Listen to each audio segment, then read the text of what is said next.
Hello everyone, this is Vikas Lal. Welcome to my channel. आज का हमारा टॉपिक है पेरिस एग्रीमेंट। साथ ही हम इसे जानते हैं COP21 के नाम से भी। COP यानी कॉन्फ्रेंस ऑफ पार्टीज, जो कि UNFCCC के मेंबर ऑफ कंट्री होते हैं। इन्हीं की जो एनुअली मीटिंग होती है उसी को कहते हैं कॉन्फ्रेंस ऑफ पार्टीज। और उसकी ये 21st वाली मीटिंग होती है जो कि पेरिस शहर में होती है दिसंबर 2015 में। यहाँ पे एक समझौता निकल के आता है जिसे हम पेरिस समझौता कहते हैं। ये बात करता है क्लाइमेट चेंज के लिए हमें किस प्रकार के एक्शंस लेनी है जिससे कि हम ग्रीन हाउस गैसेज का एमिशन कम कर पाएँ, ग्लोबल लेवल पे जो टेम्परेचर इंक्रीज कर रहा है उसे कम कर पाएँ। तो इसके लिए कुछ मुख्य अहम बिंदु इसमें शामिल किए गए हैं, जैसे कि कमी यानी टेम्परेचर कम करना है, ग्रीन हाउस गैसेज के एमिशन को कम करके हो सकती हैं।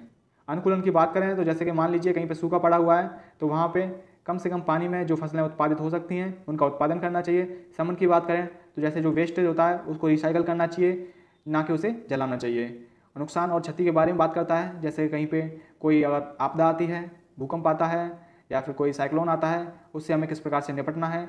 और साथ ही बात करता है डेवलपिंग कंट्रीज़ को डेवलप्ड कंट्री द्वारा भी टेक्नोलॉजी प्रोवाइड कराई जानी चाहिए जिससे कि वो अपना डेवलपमेंट कर सकें और ग्रीन हाउस गैसेस का एमिशन कम से कम कर सकें।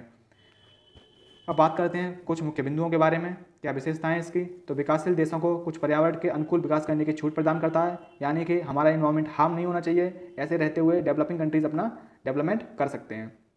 साथ ही ये बात करता है जितने भी इसके मेंबर्स होंगे यानी मेंबर ऑफ पार्टीज जितने भी होंगी उन सबको 5 साल के लिए क्या एक्शंस लेनी है क्लाइमेट चेंज के खिलाफ उसे बताना होगा। UNFCCC को बताना होगा ये। साथ ही डेवलप्ड कंट्री को 100 अरब US डॉलर का एक फंड बनाना होगा। टेक्नोलॉजिकल सहायता देनी होगी डेवलपिंग कंट्रीज़ को। और 2023 के बाद हर 5 साल में सामूहिक प्रगति यानी सभी देशों ने मिलकर क्या प्रगति की है, क्या डिसीजंस लिए हैं क्लाइमेट चेंज को लेकर, इसके बारे में समीक्षा करेगा। और साथ ही आगे के समय के लिए टारगेट्स भी बनाएगा। ये बात थी पेरिस एग्रीमेंट की। अब वही बात करें, ये दिसंबर 2015 में आया और लागू होने में 4 नवंबर 2016 को ये लागू हुआ। तो इतना समय क्यों लगा, इसके पीछे का रीज़न है इसके लागू होने की शर्तें, जो कि पहली शर्त थी 55 देशों द्वारा इसे सिग्नेटरी होना चाहिए। और सेकंड कंडीशन थी जो कि 55% ग्रीन हाउस गैसेज का उत्सर्जन करते हों। वहीं बात करें, एक अन्य महत्वपूर्ण बात थी जिस कारण इसे समय लगा। 29 आर्टिकल्स और 139 कोऑर्डिनेटर थे, तो ये बहुत लंबा एक डॉक्यूमेंट बन जाता है जिसे रीड करने के लिए थोड़ा ज़्यादा समय चाहिए था। और साथ ही चाइना और अमेरिका ने इसे साइन करने के लिए थोड़ा समय और ले लिया, इसलिए 4 नवंबर 2016 को ये लागू हुआ। और वहीं बात करें चीन और अमेरिका ने इसे कब तक साइन किया था, तो 3 सितंबर 2016 तक इन दोनों कंट्री ने साइन कर दिया था। अब बात करते हैं पेरिस एग्रीमेंट से USA क्यों बाहर हो गया है।